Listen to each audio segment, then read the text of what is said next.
Manchester United olsa qısta Viktor Gyökeres'pен kelişim şartqa oturgысы keledi. Al Real Madrid bolsa Arsenal'dың üzdük qorgauchысы Salibаны algысы keledi. Al Özbekistanlık qorgauchi Abdukadir Husanov Yevropada öner ko'rsatadi. Osa және osdan o'xshash жаңалықтарды bizning arnamızdan ko'rasizlar. Arnamızga tirkelib arayna like basıp dostlarınızga жіберуді ұмытпаңыздар. Al endi videomuzды bastayıq.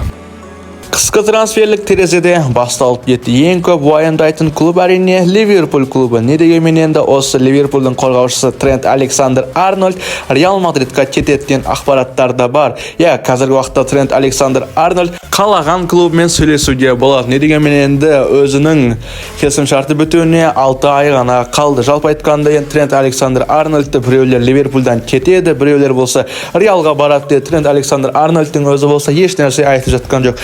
Осы маусым бітсін, содан кейін қай жаққа баратынын және өзінің шешімімді айтамын деді Трент Александр-Арнольд. Жалпы Реал Мадридтің өзі де Ливерпульға ұсыныс тастаған екен. Біз сендерге 20 миллион евроны берейік осы қыста. Ал сендер болса бізге Трентті бере салыңдар деп. Ал Ливерпуль клубы болса қазір ойлануда екен. Жалпы айтқанда тегін теткеннен көрі 20 миллион евро ақша істеп қаламыз ба? Әлде Трентті жіберіп қоятын болса Чемпиондар лигасы мен АПЛ-ді жеңіп алуға қиналып қаламыз ба деп, соны енді Ливерпуль клубы ойлануда екен. Ал Реалда ақша деген жетеді, ақша деген пішен ғой енді Реалда.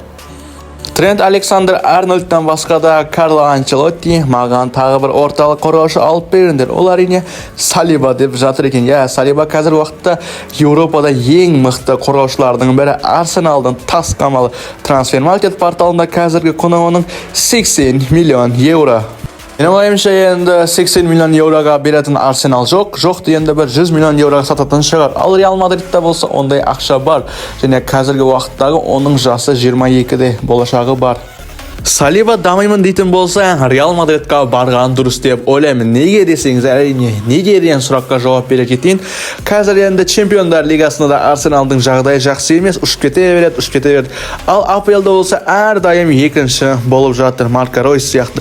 Жалпы айтқанда енді Реал Мадридқа барып, мансабын жақсартып, Чемпиондар лигасын жеңіп алғанға не жетсін деймін. Енді 22 жастағы ойыншыға барлық клубтар қызығып жатыр қазіргі уақытта.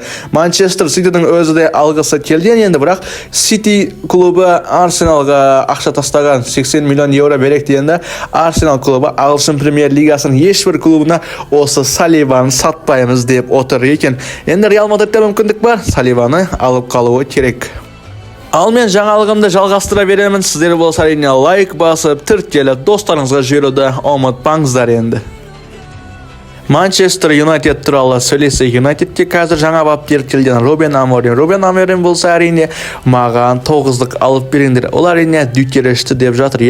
Білеміз, осы Gyökeres'пен Спортингта бірге жұмыс істеген және Gyökeres'ті біледі қандай ойыншы екенін. Рубен Аморим Юнайтедке келіп жақсартамын деп жатқанда бұл анти-рекордтары қойып тастап жатыр. Енді бұның бәрі арты жақсы болар. Осы Gyökeres'ті алатын болса, Gyökeres қазіргі уақытта Спортингтің нағыз 9-дық және көшбасшысы болып жатыр.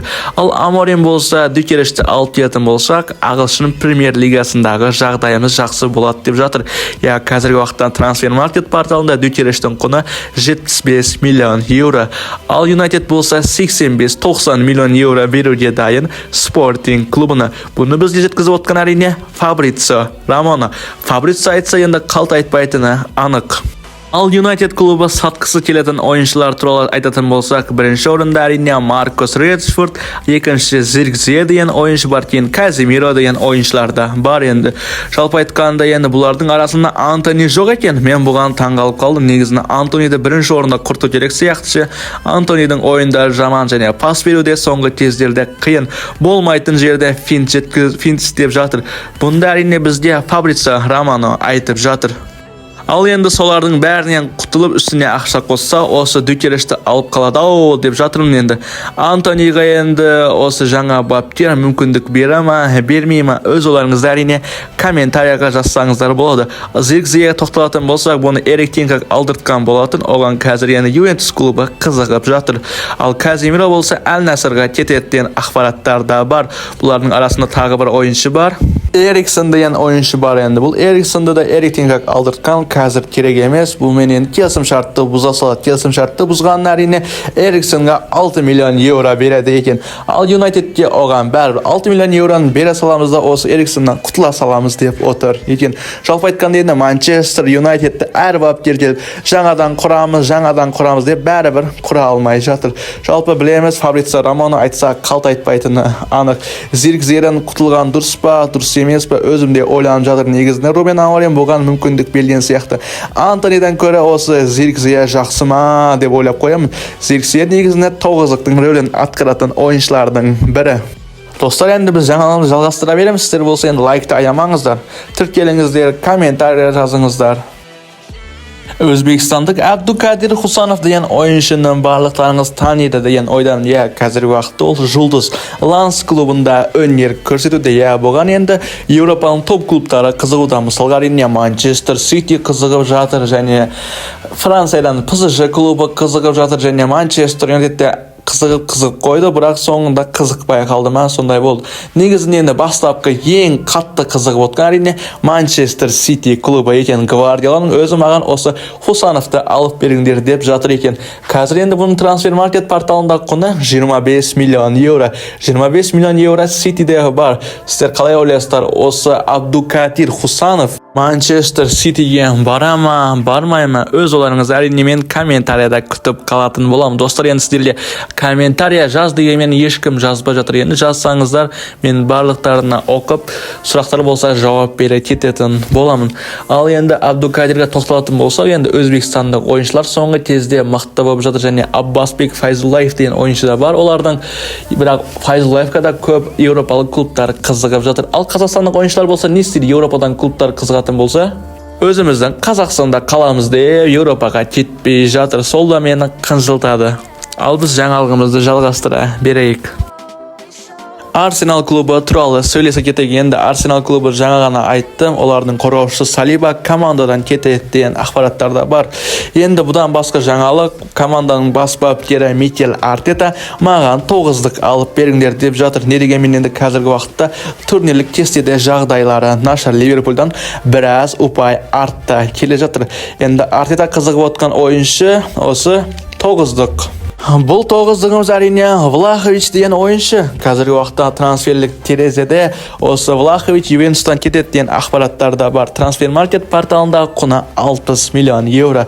Ал Ювентус клубы бұған жаңа келісім шарт ұсынып жатыр. Ал осы ойыншы болса, маған көбірек ақша беріңдер деп жатыр. Енді жылдық жалақыға келіспей жатыр ойыншымыз. Влахович негізіне жақсы ойыншы деп айтуға болады. Соққылары да керемет, жылдамдығы да бар. Енді сәл дриблинг жағынан ақсайтыны болмаса, жалпы айтқанда осы Микель Артетаның көңілінен шығады деп ойлаймын. Жалпы бұл ойыншы тек қана Италия лигасында ойнаған серияда. Енді ағылшын премьер лигасына келетін болса, жағдайлары қалай болады? Негізінде Арсеналда мықты клубтардың бірі, мықты клубқа келіп жағдайы қалай болады екен? Сол да маған қызық болып жатыр.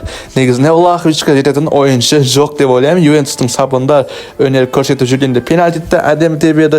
Жалпы айтқанда стилі де керемет деп қойсаң да, ойындары жалпы осы ойыншының керемет. Ювентус клуб болса, бұны 70 миллион евроға сатып жіберуге дайын. Ал достар, біздің жаңалығымыз осы. Енді арнамызға тіркеліп, әрине лайк басып, достарыңызға жіберуді ұмытпаңыздар. Жалпы айтқанда біз бүгін видеомызды ұзақ жасайын деп едік. Негізі нақты ақпараттар болмағаннан кейін енді біз сіздерді алдағымыз келмеді. Өзімізде бар ақпараттарды шығарып отырмыз. Сіздер болса лайк басыңыздар, тіркеліңіздер, достарыңызға жіберуді ұмытпаңыздар. Ал достар, аман сау болыңыздар.